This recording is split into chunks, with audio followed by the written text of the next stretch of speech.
Isipin niyo ang bahay ng isang batang pari na matagal nang kinikilala bilang huwaran, pinagkukunan ng payo at panalangin. Pero nagtatago pala ng pinakamadilim na sekreto kapag binuksan ang ref niya. Hindi prutas, hindi gulay, hindi gatas ang makikita, kundi hiwa-hiwang laman ng tao na maayos na nakabalot kasama ang mga sariwang organo ng katawan. At sa isang tagong sulok ng silid, may mga sako na puno ng mga bungo at kalansay ng tao na nakasalansan na parang nakakatakot na koleksyon. Paano nangyari na ang isang pari na may mukhang puno ng kapayapaan, ang tinig na nagpapakalma sa libu-libong deboto, ay nabubuhay ng kasama ang ganoong klaseng horror? Sino ba talaga ang tao sa likod ng banal na kasuotan na iyon? Isang alagad ng Diyos o isang sumasamba sa kadiliman? At ang tanong na pinaka nakakatakot, ang mga bungo ba na natagpuan ay simula pa lang ng mas malaking katotohanan? Kumusta po sa lahat? Huwag kalimutang i-like, i-subscribe at panoorin ang video hanggang dulo dahil maraming mahahalagang aral na pwedeng matutunan. Huwag kalimutan ding magsulat ng panalangin sa comment section. Naway makamit natin ang awa sa araw ng paghuhukom. Sa isang maliit na bayan sa gitnang Luzon, ang pangalan ng isang batang pari ay napakabango sa pandinig ng mga tao. 32 anyos pa lang siya. Gwapo ang kanyang mukha, malumanay ang pananalita, at bawat misa niya ay laging puno ng deboto. Tinatawag siyang tipadre ng kinabukasan. Isang charismatic na tagapag-ebanghelyo na pinaniniwalaang magdadala ng kapangyarihan ng simbahan sa mas mataas na antas. Mahusay siyang bumasa ng Biblia, magaling makipagtalo sa lokal na telebisyon at hindi kailanman nakitang nagalit sa harap ng publiko. Naniniwala ang mga tao na ang kanyang presensya ay isang biyaya. Sa gitna ng pagdami ng mga pampublikong relihiyosong personalidad na madalas nasasangkot sa kaso, iba siya, malinis, simple at charismatic. Ang bahay niya ay madalas puno ng bisita. May dumarating para humingi ng payo. Mayroon din namang nagbabakasakali na makakuha ng panalangin upang maging maayos ang kanilang mga usapin. Mula sa labas, ang bahay ng batang pari ay mukhang ordinaryo. Itim na bakod na bakal, bakuran na may mga halamang ornamental at teras na laging malinis. Walang sinuman ang nag-akala na sa likod ng pinto ay may nakatagong madilim na sekreto na magpapagulo sa buong Pilipinas. Ang mas nagpatindi sa kanyang pagiging iginagalang ay ang kanyang pagiging mapagbigay. Halos bawat Biyernes ay namimigay siya ng relief goods sa mga mahihirap. Tinatawag siyang key father ng mga bata at madalas siyang tinatawag ng mga biyuda na kamay ng Diyos. Dahil sa pagmamahal sa kanya, marami ang naniniwala na siya ay isang piniling nilalang. Gayunpaman, sa likod ng banal na aura na iyon may mga maliliit na tanda na hindi napapansin ng mga tao. Minsan, may ilang kapitbahay na naaamoy ang kakaibang amoy mula sa kanyang bahay. Hindi amoy patay na hayop, kundi isang bagay na malabo, tumutusok, tapos nawawala na lang. Siguro, patay na daga, sabi ng ilan. Ngunit, kakaiba, madalas lumalabas ang amoy na iyon. Pagkatapos ng Biyernes ng gabi o pagkatapos niyang umuwi mula sa isang paglalakbay sa pagmimisyon. Bukod pa rito, ang batang pari ay may kakaibang ugali sa pagpili ng pagkain. Tuwing may handaan sa bahay ng mga mamamayan, bihira siyang kumain ng ordinaryong ulam. Mas gusto niyang kumain ng mag-isa, nagdadala ng baon mula sa bahay. Kapag tinatanong, umingiti lang siya. May espesyal akong panata tungkol sa pagkain. Ang lahat ay nagpapakahulugan yon bilang isang gawa ng pagpipigil sa sarili. Ngunit sa likod ng ngiti na iyon, ay may nakatagong sekreto na hindi kailanman inakala ng sinuman. Napakalakas ng pangalan ng batang pari. Kung kaya't kung may sumusubok na manira sa kanyang pangalan, agad na ipinagtatanggol ng mga tao. Huwag mong sirain ang isang banal na tao, ang kanilang reaksyon. Siya ay parang liwanag sa gitna ng dilim na hindi nagagalaan ng dungis. Ngunit gaya ng sabi ng lumang kasabihan, habang lalong nagliliwanag ang ilaw, lalo namang lumalalim ang anino na nakatago sa likod nito. Nang gabing iyon, malakas na ulan ang bumuhos sa maliit na bayan. Walang tao sa kalsada, tanging tunog lang ng ulan na bumabagsak sa mga bubong. Sa isang makipot na eskinita, isang payat na lalaki na may gusot na mukha ang nakatingin sa bahay ng batang pari. Ang pangalan ng lalaki ay Raka. Isang ordinaryong magnanakaw na karaniwang nagtatarget ng mga walang tao na bahay. Kalalaya pa lang niya mula sa kulungan, gutom, walang pera, at desperado dahil sa pangangailangan. Nang gabing iyon, nilayon niyang magnakaw para makabili ng gamot para sa kanyang may sakit na ina. Madilim ang harap ng bahay ng pari. Inobserbahan ni Raka ang paligid. Walang tao, tanging malabong ilaw lang ng kalye. Alam niyang ang bahay na iyon ay madalas may mahalagang bagay. Laptop, pera ng donasyon, o marahil alahas na bigay ng mga deboto. Para sa kanya, ito ay perpektong target. Mabilis siyang umakyat sa bakod na bakal na basa ng ulan. Madulas ang kanyang mga kamay, muntik ng madulas. Ngunit, nagawa niyang makapasok sa bakuran. Naghintay siya sandali, siniguro na walang asong bantay. Tahimik. Tanging tunog lang ng tubig na tumutulo mula sa alulod. Mabilis ang tibok ng puso niya.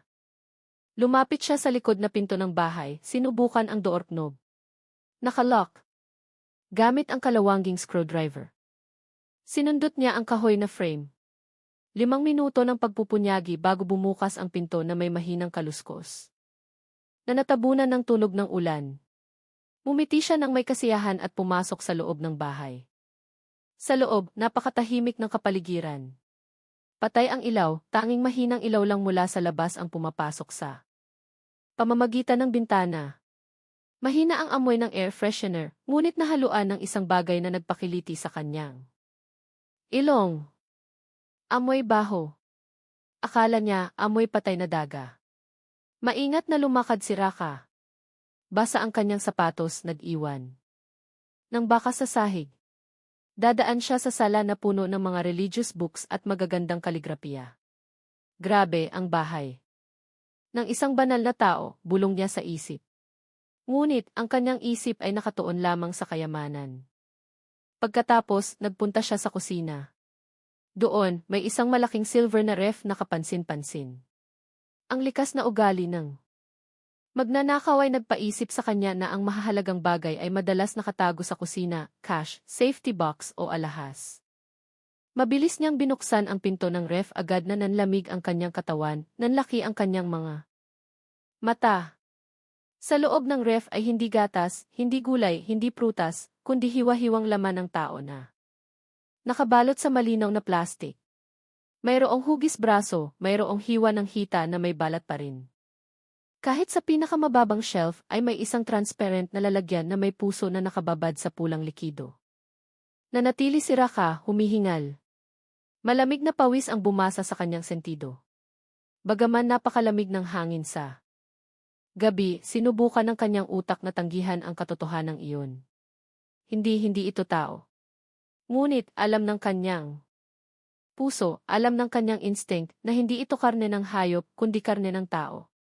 Nanginginig ang kanyang mga kamay. Muntik na niyang mahulog ang bote ng inumin sa estante ng pinto ng ref, dali-dali niya itong isinara. Ang kanyang dibdib ay humihinga ng mabilis, ang kanyang hininga ay parang sinasakal. Ngunit, ang kuryosidad ay nagtulak sa kanya na mas lumalim. Sa sulok ng kusina ay may isang maliit na pinto na parang bodega. Kahit natatakot si Raka, tinulak niya ang pinto na nakakandado. Inilabas niya muli ang kanyang screwdriver at sinubukang sirain ang lock. Sa loob ng 5 minuto, bumukas ang pinto at sa likod ng pinto na iyon ay naghihintay ang mas malaking horror. Madilim ang silid na may masangsang na amoy na tumutusok sa ilong. Nakasalansan ang mga sako ng sako. Ang isa ay punit. Nagpakita ng tuyong puting buto. Ang bungo ng tao na may walang laman na butas ng mata ay nakatingin ng diretsyo sa kanya. May 9 na kalansay. Ang ilan ay buo pa. Ang ilan ay hiwa-hiwalay. Umurong si Raka, muntik ng matumba. Ang kanyang mga kamay ay tinakpan ang kanyang bibig upang pigilin ang pagsusuka. Ang buong katawan niya ay nanginginig ng husto. Ang kanyang utak ay sumigaw, hindi ito bahay ng Padre. Ito ay bahay ng demonyo. Ayaw niyang mamatay ng gabing iyon, kumaripas ng takbo si Raka palabas ng bahay. Iniwan ang likod na pinto na nakabukas. Malakas pa rin ang ulan, ngunit wala siyang pakialam. Tumatakbo ang kanyang mga paa sa maputik na daan, humihingal. Sa kanyang pagkabahala, isang layunin lang ang nasa isip niya. Ang istasyon ng pulisya. At nang hindi niya namamalayan, ang maliit na pagnanakaw na kanyang pinlano ng gabing iyon. Ang magiging simula ng pagkakabunyag ng pinakamalaking kaso sa kasaysayan ng krimen sa gitnang Luzon. Ang istasyon ng pulisya ng maliit na bayan ay biglang naging abala ng gabing iyon. Si Raka, ang gusot na magnanakaw. Pumasok na basa ang buong katawan, putla ang mukha, at nanlalaki ang mga mata. Ang pulis na nagbabantay noong una ay akala niya lasing o naghahalusinate. Ngunit, nang magsimula siyang magsalita ng pasigaw-sigaw, biglang nagbago ang kapaligiran. May patay, ref, hiwa-hiwang bahagi ng katawan ng tao. Sa bahay ng pari na. Iyon, sabi niya ng pasigaw, humihingal. Ang mga pulis na nakarinig ay agad na natahimik. Nagkatinginan sila. Nag-aalinlangan. Ang pangalan ng batang pari ay hindi basta-basta. Siya ay isang respetadong personalidad sa publiko. Ang ganoong klaseng akusasyon ay maaaring ituring na paninira o paninirang puri. Ngunit ang kondisyon ni Raka ay masyadong seryoso upang baliwalain. Putla ang kanyang mukha, nanginginig ang kanyang katawan, malamig ang kanyang mga kamay. Ano ang ibig mong sabihin? Tanong ng isa sa mga pulis ng may matigas na tono. Pagkatapos ay isinalaysay ni Raka ang kronolohiya tungkol sa malaking ref sa kusina, tungkol sa hiwa ng hita ng tao, tungkol sa puso sa plastik. Nalalagyan at sa maliit na silid na puno ng mga sako ng buto. Ang mga salitang iyon ay lumabas na parang agos ng tubig na nahaluan ng tunay na takot. Sa simula, inakala ng pulis na sadyang gumagawa ng kwento si Raka upang makaligtas sa akusasyon ng pagnanakaw. Ngunit, may detalye na nagpatindig ng balahibo. Binanggit niya ng malinaw ang posisyon ng ref, ang kulay ng plastik na balot ng karne, hanggang sa amoy baho na nahaluan ng pabango. Sa silid, ang detalyeng iyon ay masyadong tiyak upang ituring na katang-isip. Pagkatapos ng maikling pagtatalo, nagpasya silang magpadala ng isang maliit na team upang suriin ang bahay ng batang pari. Nang gabing iyon, malakas pa rin ang ulan. Gamit ang 3 patrol car ng walang sirena, umalis sila ng tahimik. Ang bahay ng batang pari ay mukhang tahimik mula sa labas. Mahina ang ilaw sa sala, sarado ng mahigpit ang mga bintana. Pumasok ang pulis sa likod na pinto na pala ay bukas na. Malinaw na tanda na may isang tao na nakapuslit. Dati, pagpasok sa kusina, agad na tumusok ang amoy. Matinding amoy baho na nahaluan ng pabango sa silid. Isang pulis ang nagsuka sa lugar. Ang 2 pang iba ay sinubukang pigilan ang sarili, tinakpan ang ilong ng panyo. Ang kapitan ng team ay nagbigay ng instruksyon, suriin ang refty. Nang nanginginig ang kamay, binuksan ng isa sa mga pulis ang pinto ng ref, agad na natahimik ang silid, tapos narinig ang isang pigil na sigaw. Sa gitnang estante, malinaw na makikita ang hiwa ng braso ng tao na nakabalot sa plastik. Putla ang balat, buo pa ang mga kuko. Sa ibaba ng estante ay may isang transparent na lalagyan na may mga organo ng katawan na lumulutang sa pulang likido. Natahimik ang lahat. Wala nang pag-aalinlangan. Ang ulat ng magnanakaw ay totoo pala. Pagkatapos ay nagbigay ng utos ang kapitan, huwag hawakan ang kahit ano. Agad na tawagan ang forensic unit. Ngunit ang kuryosidad ang nagtulak. Sa isa sa mga miyembro na buksan ang ilalim na drawer ng ref doon, natagpuan nila ang mas maraming hiwa ng karne. Tulad ng hita at mahabang buto na maayos na hiwa. Mayroon ding isang itim na plastik na may buhok ng tao na nakabalot. Ang tanawin na iyon ay hindi lang nakakatakot, kundi nagpakita rin ng isang bagay. Ang mga hiwa-hiwang bahagi ng katawan ay hindi resulta ng aksidente. Lahat ay hiwa gamit ang matalim na kagamitan at maayos na parang ginawa ng isang taong may alam sa anatomy. Lalo pang naging nakakatakot ang kapaligiran. Nagkatinginan ang mga pulis, putla ang mukha, umaagos ang malamig na pawis bagaman malamig ang hangin sa gabi. Napagtanto nila na sa likod ng reputasyon ng charismatic na pari ay may nakatagong madilim na bahagi na hindi kayang tanggapin ng lohika.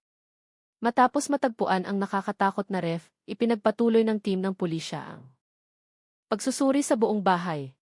Natagpuan nila ang isang maliit na pinto sa kusina na nakakandado ng bakal na padlock. Inutusan ng kapitan ang kanyang mga tauhan na buksan ang padlock na iyon. Tumagal ng ilang minuto bago bumukas ang pinto na may tunog ng pagtagaktak. Pagbukas ng pinto, isang alon ng masangsang na amoy ang bumulagta. Ang masangsang na amoy na tumutusok sa lalamunan ay nagpasok kaagad sa ilan sa sahig. Gamit ang flashlight, nilinaw nila ang madilim na silid. Ang tanawin na lumabas ay nagpatigil sa daloy ng dugo ng lahat. Doon, nakasalansan ng maayos ang mga sako. Ang ilang sako ay mukhang basa. May pulang kape na likido na umaagos sa sahig. Ang isa sa mga sirang sako ay nagpakita ng laman. Tuyong buto ng tao na nahaluan ng mga putol-putol na saplot. Nang patay, isang pulis na naglakas loob na buksan ang isa pang sako ang sumigaw. Sa loob nito ay may bungo ng tao na kumpleto sa panga. Buo pa ang ngipin. May 9 na kalansay sa iba't ibang kondisyon. Ang ilan ay kumpleto, ang ilan ay hiwa-hiwalay. May maliit na bungo na pinaghihinalaang sa bata. Mayroon ding mahabang buto na malinaw na sa matandang lalaki. Sinubukan ng kapitan ng team na pakalmahin ang kanyang mga tauhan. Ngunit ang kanyang sariling mukha ay putla. Ito ay mas masahol pa kaysa sa inaasahan natin. Napansin ng isa sa mga pulis ang dingding ng maliit na silid. May mga itim na sulat na kahawig ng kakaibang simbolo. Na parang Arabic na sulat na nahaluan ng hindi kilalang simbolo. Pinaghihinalaang ito ay uri ng orasyon o ritual. Ang mga simbolo na iyon ay gawa sa uling. Ang ilan ay kupas na dahil sa halumigmig. Hindi lang iyon, sa sulok ng silid ay may maliit na mesa na kahoy na may ilang bagay sa ibabaw, mahabang kutsilyo na may mansa. Bote ng salamin na may dilaw na likido, at lumang libro na ang ilang pahina ay sira na. Habang lalong tumatagal sila sa loob ng silid, lalong lumalakas ang impresyon na hindi ito ordinaryong kaso ng pagpatay. May elemento ng ritual, may nakakatakot na pattern. Mabilis na ipinadala ang ulat sa headquarters. Ilang oras pagkatapos, dumating ang forensic unit. Agad nilang siniguro ang mga hiwa ng katawan. Mga sako na may kalansay, pati na rin ang mga kahinahinalang kagamitan bilang ebidensya.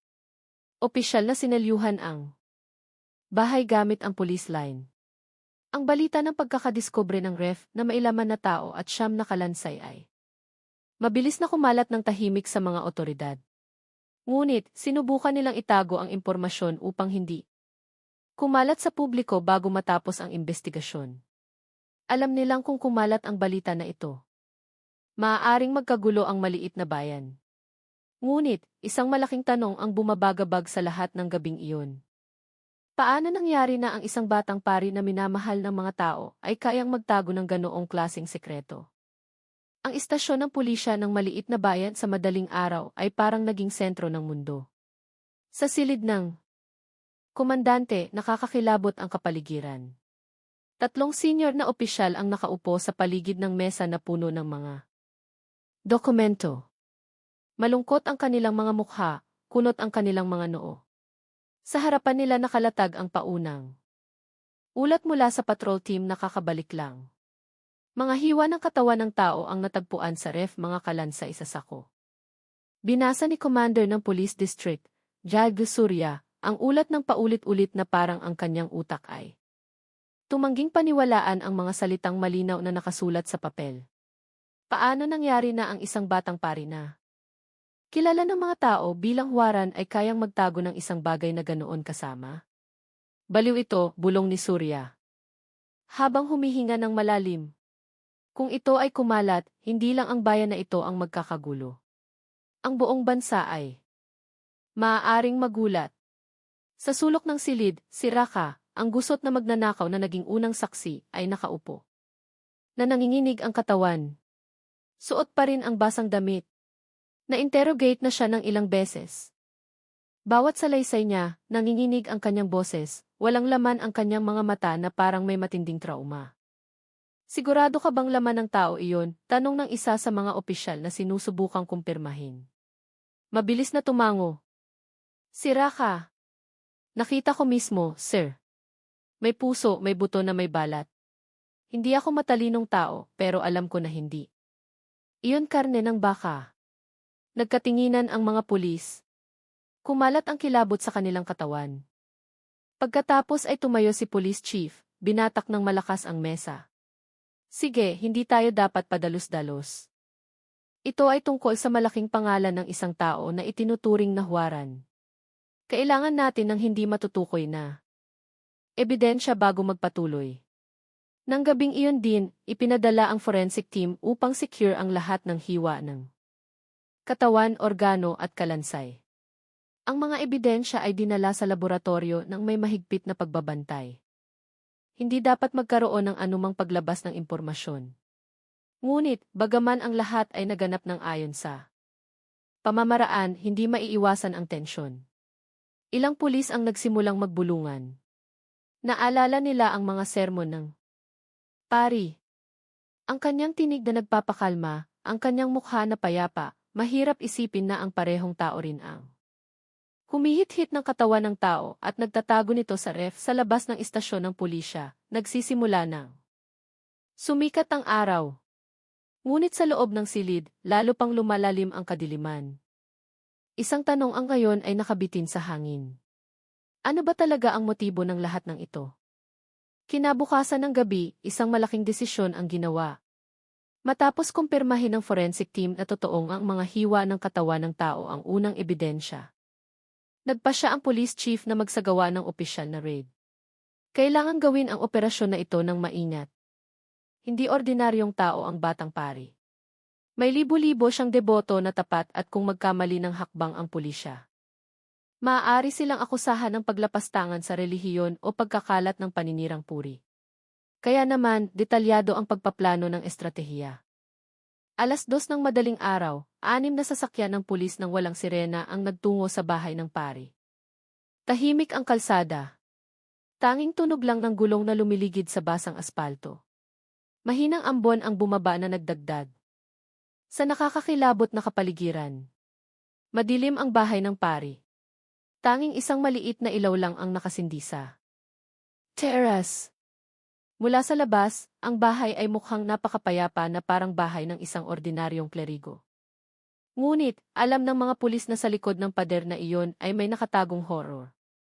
Lahat handa, bulong ni Police Chief sa radio communication. Handa, komandante, sagot ng team sa kani-kanilang posisyon.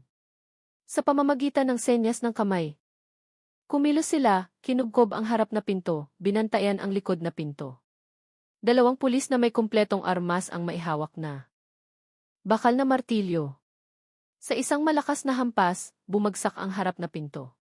Pulisya, huwag gumalaw, sigaw nila. Nang sabay-sabay. Ngunit, ang sumunod na nangyari ay nagpatindig ng balahibo. Lumabas ang batang pari mula sa loob ng bahay na may kalmadong mukha. Suot niya ang puting roba, itim na pesi, at malamig ang titig ng kanyang mga mata. Walang tanda ng pagkabahala, walang pagtatangka na tumakas. Subhanallah! Ano ang ibig sabihin nito? Mga ginoong pulis, pumasok kayo sa bahay ko ng gabi. Malambot ang kanyang boses ngunit tumutusok. Lumapit ang pulis, kinabitan siya ng posas. Kakaiba, hindi siya lumaban, umiti lang siya ng bahagya na parang alam niya na malapit nang mabunyag ang lahat ng kanyang sekreto. Sa oras na iyon, ilang miyembro ng team ang mabilis na nagtungo. Sa kusina, natagpuan nila ang parehong ref na ngayon ay puno pa rin ng mga bagong hiwa ng katawan. Lalong lumakas ang amoy baho. Ang maliit na silid na may mga sako ng buto ay ganoon pa rin. 9 na kalansay ang nakasalansan doon. Agad na kinuna ng litrato ang mga ebidensya, inimbentaryo, tapos dinala. Ginawa ang lahat ng mabilis, estruktura at puno ng pag-iingat. Ngunit, may isang kakaibang bagay na nagpatindi pa sa nakakakilabot na Kapaligiran. Sa sala, natagpuan ng pulis ang isang malaking kahoy na aparador. Nang buksan, ang aparador na iyon ay naglalaman ng dose-dose ng mga notebook na may sulat kamay ng batang pari. Ang bawat pahina ay puno ng listahan ng mga pangalan, petsa at maikling paglalarawan.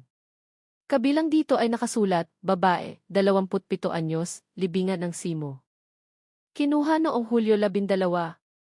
Batang lalaki, 9 anyos, libingan ng Randu Alas kinuha noong Oktubre 5. Matandang lalaki, 63 anyos, kinuha noong Enero 2. Malambot ang karne, madaling nguyain. Ang pulis na nagbasa ng talaan na iyon ay agad na kinilabutan. Lumabas na hindi lang nagtatago ng mga hiwa ng katawan ang batang pari, kundi itinatala rin niya ang bawat aksyon niya ng detalyado na parang bahagi ng isang ritual. Ang police chief na nakasaksi mismo ay mahinang nagsabi, "Panginoon, ano ba talaga ang nasa isip ng taong ito?" Sa labas ng bahay, nagsimula nang dumating ang mga tao dahil sa narinig na kaguluhan. Ngunit, agad na naglagay ng police line ang pulis at hinarang ang mga mamamayan. Hindi nila dapat malaman ang detalye ng gabing iyon. Kahit ganoon, nagsimula ng kumalat ang tsismis. May patay sa bahay ng padre. May nakakatakot na natuklasan. Dinala ang batang pari sa mobile detention. Sa buong biyahe, nakaupo siyang tahimik, nakayuko. Ang kanyang mga labi ay gumagalaw na parang nagbabasa ng panalangin o orasyon. Walang takot, walang pagsisisi. Ngunit bago pumasok sa istasyon ng pulisya, tumingin siya sa mga mamamahayag na naghihintay at nagsabi ng walang emosyon, "Huwag kayong maniwala sa nakita ninyo. Ginagawa ko lang ang utos." May malaking sekreto sa likod ng lahat. Nang ito, ang pahayag na iyon ay nagpakilabot sa lahat. Sino ang nag-utos? Anong sekreto ang ibig niyang sabihin? Nang gabing iyon, matagumpay na natapos ang operasyon ng paghuli. Ngunit para sa pulis, simula pa lang iyon. Dahil mula sa ekspresyon ng batang pari, mula sa mga nakakatakot na talaan na natagpuan, alam nila ang isang bagay. May isang bagay na mas malaki at mas madilim sa likod ng siyam na kalansay na iyon. Ang bahay ng batang pari na matagal nang kilala ng mga tao bilang bahay ng kaalaman at bahay ng panalangin ngayon, ay nagbago ang anyo at naging isang sinumpaang lugar.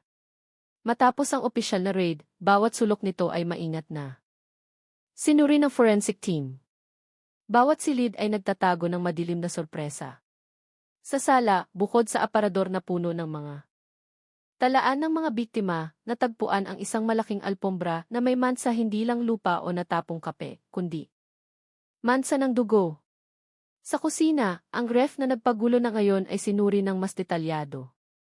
Ang mga hiwa ng katawan ay nakaimbak ng may nakakatakot na kaayusan. Ang bahagi ng kamay sa itaas na estante, ang paa sa gitnang estante. Ang mga organo sa ibaba na estante. Lahat ay nakabalot sa plastik, may label na petsa. May maikling tala patulad ng sariwa, angkop para sa Biyernes ng gabi, kulang sa lambot, kailangan ng mas matagal na pampalasa. Ang tala na iyon ay nagpatindig ng balahibo. Pagkatapos sa maliit na silid na puno ng mga sako na may kalansay. Natagpuan din ang isang lumang kahoy na kahon na may mga personal na gamit ng biktima, gintong singsing, kwintas, relo, kahit putol-putol na saplot ng patay. Na parang ang batang pari ay nagtatago ng mga tropeo. Mula sa bawat biktima na kanyang hinukay o kinain. Ang mga kapitbahay na nakasaksi mula sa labas ng pulis line ay hindi makapaniwala sa kanilang narinig. Nakita nila ang bahay na kilala nilang puno ng ilaw sa panahon ng pagtitipon. Ngayon ay puno ng pulis na may guwantes, rubber, mask at kamera para sa dokumentasyon. Hindi possible. Ito ay paninirang puri, sigaw ng isang ginang na dating madalas tumatanggap ng relief goods mula sa pari. Ngunit, ang sigaw na iyon ay nalunod sa katotohanan. Dinala ng pulis ang mga sako na may kalansay ng tao mula sa loob ng bahay. Kumalat ang masangsang na amoy na nagpahimatay sa ilang residente sa daan. Samantala, ang batang pari ay nakaupo lang sa upuan ng pansamantalang silid ng interogasyon na may kalmadong mukha. Tiningnan niya ang mga sako na dinala at mumiti ng bahagya. Ang ngiti na iyon ay hindi ngiti ng pagsisisi. Kundi parang sinasabi, kakaunti pa lang ang nakita ninyo. Madaling araw, ang silid ng interogasyon ng pulis. District ay nililiwanagan ng nakasisilaw na fluorescent lamp. Tahimik na nakaupo ang batang pari, nakaposas ang mga kamay sa ibabaw ng mesa. Sa harapan niya, si Police Chief Surya at dalawang senior na investigador ay naghahanda upang simulan ang pag-uusap. Hasim, iyon ang pangalan ng batang pari. Alam mo ba kung ano ang natagpuan namin sa bahay mo? Malalim ang boses ni Police Chief, nanginginig dahil sa pagpipigil ng emosyon. Sandaling yumuko si Hasim pagkatapos ay itinaas ang kanyang ulo. Matalim ang kanyang titig, patag ang kanyang ngiti. Naman, Sir Police. Natagpuan niyo lang ang gusto kong iwanan. Ang pangungusap na iyon ay nagpatahimik sa buong silid. Nagkatinginan ang mga investigador, kinilabutan. Karaniwan, ang suspect ay magtatanggi o magtatanggol sa sarili. Ngunit, si Hasim ay nagsasalita na parang ang lahat ng ito ay bahagi ng isang senaryo na kanyang inihanda. Bakit mo itinago ang hiwa-hiwang bahagi ng katawan ng tao sa ref? Bakit may siyam na kalansay sa bahay mo? Tanong ng isa sa mga investigador na tumataas ang boses. Huminga ng malalim si Hasim at sumagot ng mahina. Hindi lang iyon katawan ng tao, sir. Iyon ay bikal. Bikal para sa aking kaluluwa, para sa kapangyarihan ng aking misyon. Tinatawag ninyo itong kanibalismo. Tinatawag ko itong handog. Kinilabutan ang investigador sa kanya. Bikal. Handog para kanino? Ngumiti ng malamig si Hasim. Para sa isang bagay na hindi ninyo kailanman maiintindihan. Para sa kapangyarihan na nagpapakaya sa akin na hawakan ang puso ng libu-libong tao sa bawat pagsasalita ko. Akala ninyo matamis ang aking mga salita dahil sa retorika? Hindi. Iyon ay dahil ang kanilang dugo ay umaago sa aking katawan. Lalo pang uminit ang kapaligiran sa silid ng interogasyon. Tinitigan ni Police Chief si Hasim ng may pulang mata. Kaya lahat ng ito ay ritual. Sagot niya ng maikli. Pinili ko ang mga biktima mula sa libingan, hindi ko pinapatay ang buhay na tao. Iginagalang ko ang buhay. Ngunit pagkatapos nilang mamatay, ang kanilang mga katawan ay walang laman na sisidlan. At ang sisidlan na iyon ay magagamit ko upang palakasin ang aking sarili. Ang kanyang mga salita ay nagpatindig ng balahibo. Siya ay nagsasalita na parang normal lang iyon. Na parang ang pagkain ng laman ng tao ay pagsamba. Bakit kalansay? May kahulugan ba ang bilang na iyon para sa iyo? Tanong ng isa pang investigador. Mahinang tumawa si Hasim, malamig ang tunog ng kanyang tawa. Ang siyam ay numero ng kaganapan. Sa ilang lumang aklat, ang siyam ay pintuan patungo sa mas malaking liwanag. Sinimulan ko pa lang. Masyado kayong mabilis dumating. Ang pahayag na iyon ay nagpabatak agad sa mesa ng investigador. Nagsisimula pa lang. Kaya may iba pang plano. Ngunit, yumuko lang si Hasim, mahinang tumatawa.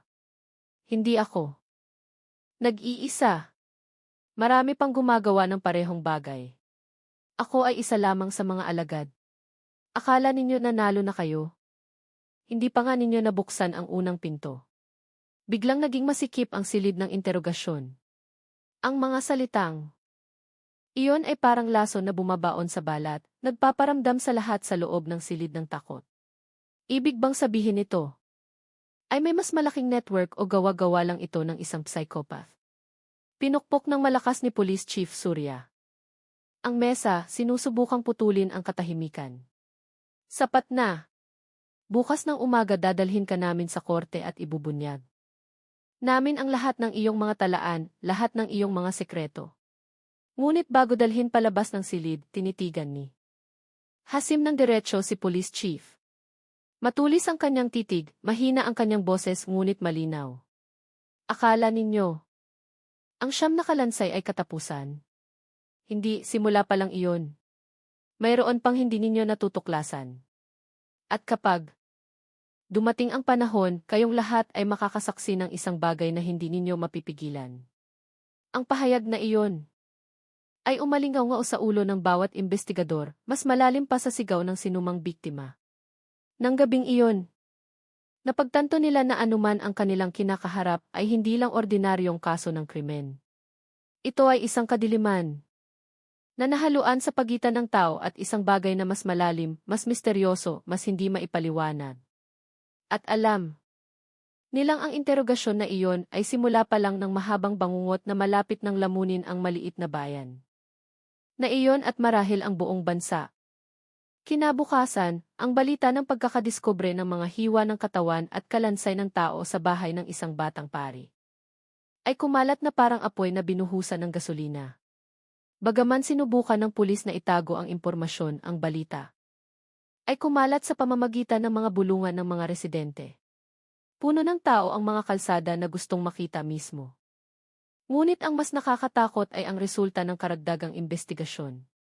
Mula sa mga notebook na natagpuan sa aparador sa bahay ni Hashim, natuklasan ng pulis ang dose-dosenang mga pangalan, lokasyon ng libingan at petsa ng paghuhukay. Lahat ay nakasulat ng maayos na parang talaan ng isang mananaliksik, hindi talaan ng isang kriminal. Isang pahina ang naglalaman ng Keith Randu Alas, bagong libing ng babae, edad 27, basa pa ang lupa. Keith Karangjati, batang lalaki, edad 9, mababaw ang libingan, madaling hukayin. Pagbasa ng talaan na iyon, agad na nagpunta ang team ng investigador sa mga lugar na binanggit. At totoo nga, sa Keith Randu Alas, natagpuan ng pulis ang isang libingan na mukhang kakaiba. Hindi siksik ang lupa, hindi pantay ang tambak ng lupa, at nang hukayin muli, lumabas na wala na ang bangkay sa loob. Tanging saplot ng patay lang ang natira, punit-punit, nalalabanan ng lupa. Nagbago ang kapaligiran ng libingan at naging nakakakilabot. Ang mga mamamayan na nakasaksi ay humiyaw sa takot. Isang ama ang sumigaw, iyan ang libingan ng anak ko. Paano nawala ang kanyang bangkay? Astagfirullah. Halo-halo ang iyak at galit. Napilitan ng pulis na maglagay ng police line sa buong lugar ng libingan. Ang mga pamilya na nawala ng bangkay ay nakaramdam ng parang tinamaan ng kidlat sa tanghali. Habang lalong maraming libingan ang sinuri, lalong nagiging malinaw ang pattern na iniwan ni Hashim. Pinipili niya ang mga biktima ng random, walang pakialam sa kasarian, edad o status. Ang mahalaga, bagong inilibing ang katawan, sariwa pa ang karne, madaling hiwain. Ngunit ang pinaka-nakakatakot ay ang katotohanan na bawat libingan na kanyang hinukay ay laging tumutugma sa isang petsa na may espesyal na kahulugan sa isang partikular na kalendaryong ritual.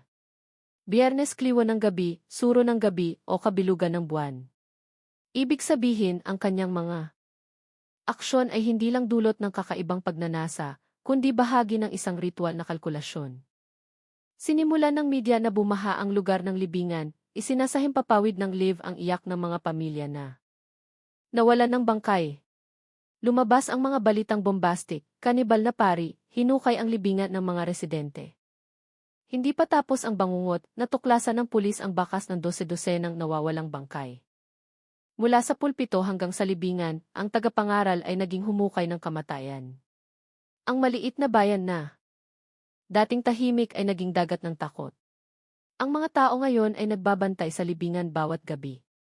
Mayroong nagsasabing matulog sa ibabaw ng libingan ang pamilya upang hindi nahukayin.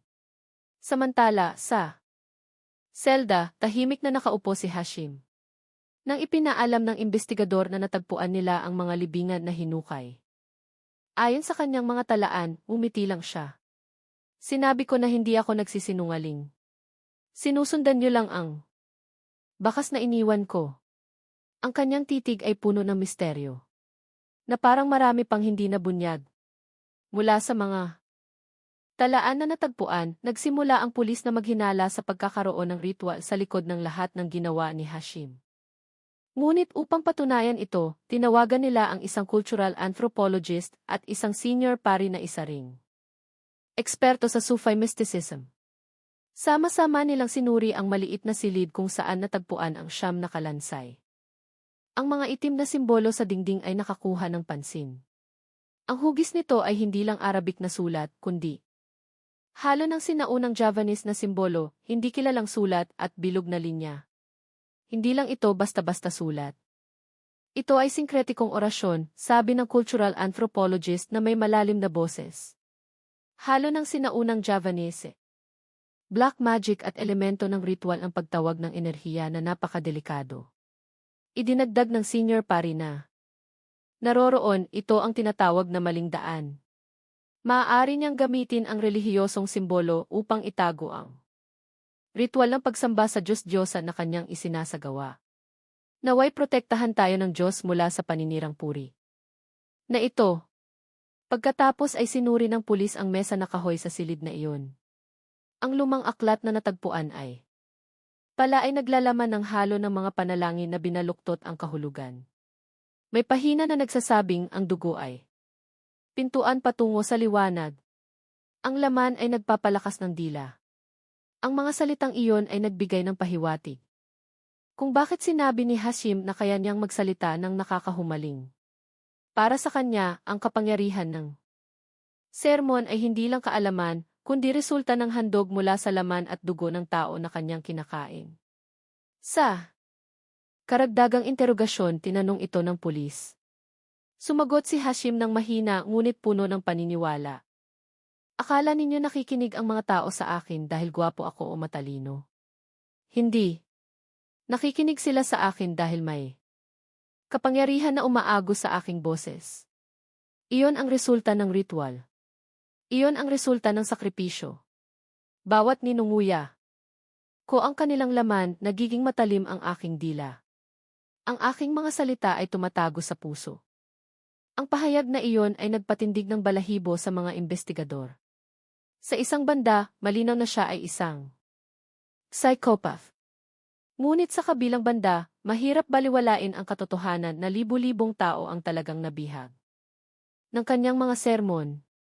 Pagkatapos ay lumabas ang mas malaking tanong. Totoo ba na ang lahat ng kanyang impluwensya ay purong retorika o may mas madilim na bagay na gumagana sa likod nito? Upang palakasin ang ebidensya, sinuyod ng pulis ang iba pang lugar na may kaugnayan kay Hashim. Ang maliit na seminaryo kung saan siya dating nag-aral. Ang kanyang dating boarding house hanggang sa prayer house na madalas niyang dinadaluhan. Sa isa sa mga lokasyon ay natagpuan ang magkatulad na bakas, kakaibang simbolo, tira-tirang insenso at bote na may pulang likido. Lalong lumakas ang hinala. Hindi nag-iisang gumagawa si Hashim.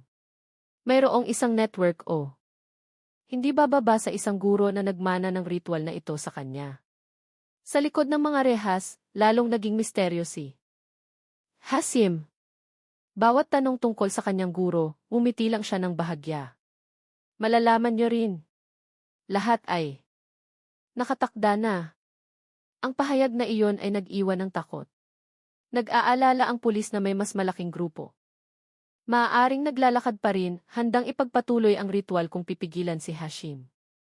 Lalong naging balisa ang mga tao. Ang ilang panatikong deboto ay tumangging maniwala sa ebidensya. Tumayo sila sa harap ng istasyon ng pulisya at sumigaw, "Pari, kami ay nilalabag." Ito ay konspirasyon upang pabagsakin ang simbahan. Nagkaroon ng maliit na kaguluhan na lalong nagpainit sa kapaligiran ng bayan.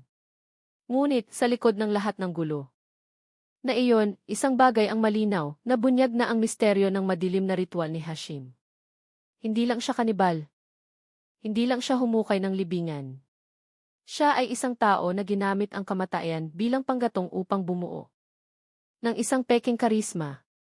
At bagaman siyam na kalansay na ang natagpuan, ang talaan sa huling pahina ng kanyang libro ay nagpapahiwatig ng mas nakakatakot na bagay. 1-0 ang magbubukas ng tarangkahan. Nanginginig ang pulis sa pagbasa ng pangungusap na iyon. Ibig bang sabihin ay inihahanda na ni Hashim ang ika-negatibo 1-0 biktima? Iyon ba ang dahilan kung bakit siya kalmado? Dahil para sa kanya, hindi pa. Tapos ang ritual. Ang forensic laboratory ay walang tigil na nagtrabaho ng ilang araw. Ang mga hiwa ng katawan. Mula sa ref, ang siyam na kalansay mula sa sako, pati na rin ang natira pang saplot ng patay ay sinuri gamit ang technology. Inihayag ng team ng forensic medicine ang buto-buto, inayos muli na parang puzzle ng kamatayan at ang resulta ay nagpatindig ng balahibo sa lahat. Ang unang kalansay ay sa isang babae na halos 25 anyos. Ang talaan ng pulisya ay nagpakita na 2 taon na ang nakalipas, isang babae na nagngangalang Ratna ay naiulat na nawawala matapos ang kanyang libing. Namatay siya dahil sa aksidente sa trapiko at ang kanyang pamilya ay naghinala na ang kanyang libingan ay sinira. Noon, inakala ng pulis na gawa ng ligaw na hayop. Ngayon, nabunyag ang katotohanan. Ang kanyang bangkay ay nasa sako ng batang pari. Ang pangalawang kalansay, isang batang lalaki na halos 9 anyos. Katulad ng ulat ng mga magulang mula sa Randu-Alas na nawala ng bangkay ng kanilang anak matapos mamatay dahil sa dengue. Sumigaw ang pamilya nang makatanggap ng balita na ang buto ng kanilang anak ay natagpuan na hiwa-hiwalay. Ang pangatlo hanggang ika-9 na kalansay ay natukoy din mayroong isang matandang lalaki na 63 anyos na. Dating respetado bilang isang lider ng nayon. Mayroong isang dalagita na 1 linggo pa lang inilibing. Mayroon pang ang isang batang ina na namatay habang nanganganak. Ang lahat ng pangalan na iyon ay tumugma sa listahan ng mga nawawalang tao na nagpalito sa pulisya sa nakaraang ilang taon. Ngunit ang pinakanakakatakot ay ang natuklasan sa ref ang mga sariwang organo ay lumabas na mula sa 2 bangkay na kakalibing lang. 1 linggo bago. Ibig sabihin, bago arestuhin, aktibo pa rin si Hashim sa paghukay ng libingan. Ang mga pamilya ng mga biktima ay sabay-sabay na dumating sa istasyon ng pulisya. Ang mga sigaw, iyak at panalangin ay naghalo-halo. Diyos ko, anak ko, hindi na buo ang iyong katawan. Hagulhol ng isang ina na. Nanlamig ang tuhod at kinailangan pang alalayan. Nahirapan ang pulis sa galit ng mga pamilya. Ang ilan sa kanila ay sinubukang sumugod sa kulungan. Gusto nilang saktan si Hashim gamit ang kanilang mga kamay. Ngunit sa likod ng lahat ng kalungkutan na iyon, mayroong isang pulang sinulid na nagpatindig ng balahibo. Bawat biktima ay pinili sa isang partikular na oras. Ilang gabi sa buong buwan o sa Biyernes Kliwon ng gabi. Hindi random si Hashim. Pinili niya ang mga biktima gamit ang kalendaryong ritual. Natuklasan din ng forensics ang mga bakas ng paghiwa sa buto ng biktima. Ang lahat ng bakas ng paghiwa ay maayos, malinis, na parang ginawa ng isang taong nakakaunawa ng anatomya ng katawan ng tao. Walang basta-basta na hiwa. Ang pagtuklas na ito ay nagpalakas sa hinala na si Hashim ay hindi lang kanibal, kundi isang gumagawa ng ritual na may nakakatakot na disiplina. Nang hilingin ng mga pamilya ng biktima na ibalik ang bangkay upang muling ilibing, ngumiti lang si Hashim na nakarinig mula sa likod ng rehas. Hindi sila biktima sa investigasyon. Sila ang nagbibigay ng kapangyarihan. Hindi niya naiintindihan. Ang pangungusap na iyon ay nagdagdag ng sakit sa mga pamilya. Nararamdaman nila na ang kanilang anak, asawa, at kabiyak ay hindi lang namatay, kundi nilapastangan din para sa isang ritual ng kadiliman. Ang balita ng pagkakadakip sa batang pari na si Hashim ay bumagsak sa mga tao sa gitnang Luzon na parang bagyo na. Sumira sa lahat. Ang taong dating kinikilala bilang charismatic na tagapangaral, ngayon ay tinaguri ang kanibal na pari. Ang mga moske kung saan siya dating nagsisermon ay biglang nawala ng tao. Ang pulpito na dating puno ng deboto hanggang sa bakuran ay tahimik na ngayon. Mayroon lang ilang tao na dumarating at umiiyak. Hindi makapaniwala na ang malambot na boses na dating nagpapahupa sa puso ay galing pala sa isang tao na kumakain ng laman ng tao. Sa social media, naging trending national ang kaso na ito. Ang mga litrato ng raid, ref na puno ng hiwa ng katawan. Pati na rin ang sako na may kalansay ay kumalat sa publiko. Nahati ang reaksyon ng mga netizen. Ang ilan ay matinding nagtataka. Siya ay demonyo na nakasuot ng pari. Ito ang patunay na huwag maniwala sa banal na mukha dahil ang Diablo ay maaaring magpanggap. Ngunit ang ilan naman, lalo na ang mga panatikong deboto niya, ay tumangging maniwala. Itinuring nila itong konspirasyon. Ang pari Hashim ay nilalabag. Ito ay laro upang pabagsakin ang simbahan, sigaw ng isang grupo ng mga tao sa isang rally sa harap ng istasyon ng pulisya. Nagkaroon ng maliit na kaguluhan sa pagitan ng mga grupong naniniwala at hindi. Kinailangan ng pulis na gumamit ng tear gas. Naging nakakatakot ang maliit na bayan. Nagpahayag ang mga lider ng relihiyon, kinondena ang ginawa ni Hashim bilang pinakamalalang paglihis. Hindi siya pari, siya ay kriminal na nagkukubli sa relihiyon. Huwag na siyang tawaging pari, sabi ng isang matandang klerigo sa isang panayam sa telebisyon. Ngunit sa kabilang banda, ang mga panatikong deboto ay nanatili sa harap ng moske, nagmamakaawa na palayain ang kanilang pari. Umiyak sila. Yumuko na parang naniniwala na si Hashim ay biktima ng paninirang puri. Sa national television, seryosong tinalakay ang kaso. Ipinaliwanag ng isang forensic psychologist na ang pag-ugali ni Hashim ay hindi lang sakit sa pag-iisip, kundi kombinasyon ng obsession sa kapangyarihan, impluwensya ng okultismo, at manipulasyon ng masa. Hindi lang siya kumakain ng laman ng tao, binabalutan niya ito ng espiritual na naratibo upang libu-libong tao ang maniwala na siya ay banal, sabi ng isang psychologist. Lalong uminit ang reaksyon ng publiko nang lumabas ang video recording ng dating sermon ni Hashim kung saan sinabi niya, huwag maniwala sa lahat ng mukhang banal. Ang nakikita ninyo ay maaaring balat lang, ang tunay na kaluluwa ay nasa loob at ilang tao lang ang nakakaalam ng sekreto nito. Ang mga salitang iyon na dating itinuring na matalino, ngayon ay naunawaan bilang nakatagong pag-amin. Ang malaking pamilya ni Hashim ay naging target din ng galit. Ang bahay ng kanyang mga magulang ay binato, ang kanyang pamilya ay itinaboy, at ilang kapatid niya ay nagpasya na lumikas dahil sa takot na hatulan ng masa. Sa gitna ng kaguluhan na iyon, si Hashim mismo ay nanatiling kalmado sa likod ng rehas.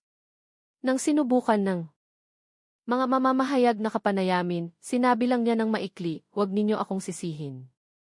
Ang mundong ito ay laging nangangailangan ng sakripisyo. Ginagawa ko lang ang tungkulin na minana. Ang mga salitang iyon ay nagdulot ng bagong takot. Ano ang ibig niyang sabihin sa ikminana? Mayroon bang guro, mayroong grupo, o kahit bagong henerasyon na magpapatuloy sa kanyang mga aksyon? Nanginginig ang publiko sa posibilidad na ang kaso na ito ay hindi katapusan, kundi simula ng mas malaking bagay. Dumating ang araw ng paglilitis. Mula umaga, daan-daang tao na ang dumagsa sa bakuran ng korte. Ang lokal at internasyonal na media ay naroroon. Live na isinasahimpapawid ang paglilitis ng isang batang pari na ang pangalan ay nakatala na ngayon bilang kanibal na pari sa gitnang Luzon. Sa labas ng gusali, nahati ang masa.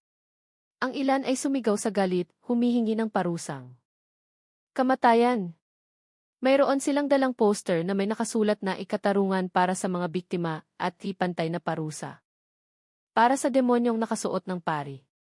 Ngunit sa kabilang banda, may mga panatikong naniniwala pa rin na si Hashim ay nilalabag. Itinaas nila ang mga banner na ipari Hashim, banal, palayain siya. Mahigpit na nagbabantay ang Riyadh Police. Nag-aalala na maaaring magkagulo anumang oras. Sa silid ng korte, mas tensyonado ang kapaligiran. Puno ang mahabang kahoy na upuan ng mga pamilya ng biktima na may malungkot na mukha. Ang mga abogado, piskal, at hukom ay nakaupo na may matigas na mukha. Nang buksan ang pinto ng selda, kalmadong pumasok si Hashim. Suot ang orange na damit ng bilanggo, nakasukbit pa rin ang itim na pesi sa kanyang ulo. Walang tanda ng takot. Sa halip, tinitigan niya ang lahat na may malamig na titig. Ang kanyang ngiti ay bahagya na parang naghahamon. Agad na kumalat ang bulungan sa silid. Ilang ina ng biktima ang histerikong sumigaw sa kanya, ibalik mo ang anak ko, demonyo ka. Ang kanilang mga iyak ay lalong nagpatindi sa tensyon ng paglilitis. Binasa ng piskal ang sakdal ng malakas. Mga kaso ng ilegal na paghukay ng libingan, paglapastangan sa bangkay. Pagpatay na may plano. Kung mapatunayan na kumuha ng buhay na biktima, mga kaso ng kanibalismo at malupit na gawain. Ang kabuang parusa ay kamatayan o habambuhay na pagkakakulong. Ngunit ang nagpatindig ng balahibo ay ang kilos ni Hashim habang binabasa ang sakdal. Hindi siya kumukurap at minsan ay ngumingiti ng mapangutya. Nang tanungin ng hukom kung naiintindihan niya ang sakdal, ang kanyang sagot ay nagpagulo sa buong silid ng korte. Naiintindihan ko, mahal na hukom, ngunit nagkakamali kayo. Hindi ako kriminal. Ako ay alagad ng Diyos na pinili upang gampanan ang banal na tungkulin. Ang mga katawan na iyon ay hindi biktima, kundi handog. Hindi pa ninyo nalalaman ang katotohanan. Sumabog ang silid ng korte. Puno ng sigaw ng pagmumura at iyak ang hangin. Pinukpok ng paulit-ulit ng hukom ang kanyang gavel upang pakalmahin ang kapaligiran. Ang paglilitis ng araw na iyon ay naging isang nakakatakot na panoorin ng publiko. Ipinakita ng piskal ang ebidensya. Nang larawan ng ref na may laman ng tao, ang sulat kamay ni Hashim na mailistahan ng mga pangalan ng libingan. Pati na rin ang resulta ng EHFE na tumugma sa kalansay sa mga nawawalang tao. Lahat ay detalyadong ipinaliwanag na. Nagpapaiyak sa mga pamilya ng biktima. Sinubukan ng abogado ni Hashim na ipagtanggol ang kanyang kliyente sa dahilan na mayroon siyang matinding sakit sa pag-iisip. Nagdala sila ng psychologist na nagsabing si Hashim ay may obsession sa ilusyon ng kapangyarihan. Ngunit, tinututulan ito ng ibang eksperto. Ang sakit sa pag-iisip ay hindi nag-aalis ng kamalayan. Mula sa maayos na talaan, malinaw na alam niya ang kanyang ginagawa. Hindi ito baliw. Ito ay planadong krimen. Ang rurok ng paglilitis ay nang ipinalabas ng piskal ang video recording ng interogasyon ni Hashim kung saan inamin niya, bawat laman na kinakain ko ay nagpapatulis ng aking mga salita. Bawat dugo na iniinom ko ay nagpapalakas ng aking puso. Ang recording na iyon ay nagpagalaw sa silid dahil sa sigaw ng pagkasuklam. Isang ama ng biktima ang sinubukang sumugod sa mesa ng korte upang saktan siya, ngunit naharang ng mga pulis. Pagkatapos ng ilang linggo ng paglilitis, sa wakas ay binasa ng hukom ang desisyon. Si Hashim ay napatunayang may sala sa krimen ng paglapastangan sa bangkay, paghuhukay ng libingan at kanibalismo. Sa pamamagitan nito, pinatawan ko ng parusang kamatayan ang akusado. Natahimik sandali ang silid ng korte pagkatapos ay sumabog. Sa palakpakan, iyak ng ginhawa at sigaw ng galit na nahaluan ng pasasalamat. Ngunit sa gitna ng ingay na iyon, yumuko lang sandali si Hashim pagkatapos ay tiningnan ang itaas, ngumiti ng malawak. Mahina niyang binigkas ang mga salita, ngunit malinaw na narinig ng mikropono. Hindi katapusan ang parusang kamatayan. Akala niyo nanalo na kayo. Nabuksan niyo pa lang ang unang pinto. Pagkatapos kong mamatay, malalaman ninyo kung ano ang ibig sabihin. Nang siyam na kalansay na iyon, ang pangungusap na iyon ay nagpagulantang sa buong silid. Kahit ang hukom na nagpukpok ng gavel ay mukhang putla. Dumating ang araw ng pagbitay. Sikat ng araw sa umaga ang nagliliwanag sa kulungan na may maulap na kalangitan, na parang malungkot din ang kalikasan. Dose-dose ng armadong pulis ang nagbabantay. Hindi ito ordinaryong pagbitay. Naghihintay ang buong bansa. Ang ilan ay may ginhawa, ang ilan ay may takot. Dinala si Hashim sa lugar ng pagbitay na may kalmadong mukha. Walang takot sa kanyang mga mata. Sa katunayan, mukha siyang taong pupunta sa isang mahalagang pagpupulong. Tumanggi siya sa huling kahilingan ng pagkain o sigarilyo. Busog na ako, mahina niyang sabi na nagpatindig ng balahibo sa mga opisyal. Sa harap ng firing squad, binigyan siya ng huling pagkakataon upang magsalita. Malakas ang kanyang boses, matigas na parang nagsisermon. Akala ninyo lahat na tapos na ako dito. Pero pakinggan ninyo ng mabuti. Ang aking dugo ay babagsak sa lupa at tatawag ang lupa. hindi ninyo mapipigilan ang nasimulan. Ang siyam na kalansay ay simula pa lang. Ang ika-negatibo 1-0 ay babangon at mula doon ay bubukas ang pinto. Maghintay lang. Ilang opisyal ang nanginginig ng marinig ang kanyang sinabi. Ngunit, itinaas ng commander ng squad ang kanyang katawan at nagbigay ng senyas. Binaril. Bumagsak ang katawan ni Hashim. Umagos ang kanyang dugo, bumasa sa lupa. Ngunit kakaiba, sa huling sandali ay malawak ang kanyang ngiti. Ang ngiti na iyon ay nanatili kahit pagkatapos ng kanyang buhay. Mabilis na kumalat ang balita ng pagbitay. Guminhawa ang galit na publiko. Itinuring nilang naigawad na ang katarungan. Ang moski kung saan siya dating nagsisermon ay nilinis, tinanggal ang kanyang pangalan. Sinubukan ng mga tao na isara ang madilim. Nakabanata na iyon. Ngunit pagkatapos ng pagbitay, nagsimula ang mga kakaibang bagay. Sa gabi, ilang residente na ang mga bahay ay malapit sa libingan kung saan muling inilibing ang mga biktima ay umamin na nakarinig ng tunog ng lupa na hinuhukay. May nakarinig ng iyak, may nakarinig ng mahinang tawa. Sa lugar ng pagbitay, ang damo na natamaan ng dugo ni Hashim ay hindi na tumubo. Maitim ang lupa, tuyo na parang nasunog. Ang mga pulis na kasangkot sa kasong ito ay nagsimulang makaranas ng mga bangungot.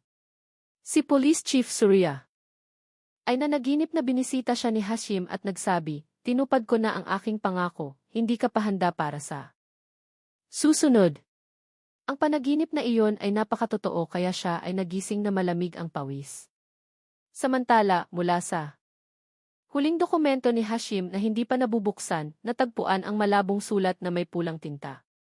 1-0 ang magbubukas ng tarangkahan. Ako ay sugo lang. Pagkatapos ko, ang tunay na lalabas. Ang mga salitang iyon ay nagpatigil sa investigador na nagbasa nito. Ano ang ibig niyang sabihin? Totoo ba na may mas malaking network? Si Hashim ba ay isa lang piyon sa madilim na laro? Ang pagkamatay ni Hashim ay pala hindi katapusan, kundi simula ng isang bagong kabanata na puno ng misteryo. Ang bansang ito ay nagtatago pa rin ang tanong kung sino o ano ang ibig sabihin ng ang tunay. At sa kanyang huling ngiti, iniwan ni Hashim ang pinakanakakatakot na pamana. Ang takot na hindi pa tapos ang kadiliman. Maraming salamat sa mga nag-like at nag-subscribe. Ipinapanalangin ko na laging malusog, mahaba ang buhay at mayaman kayo.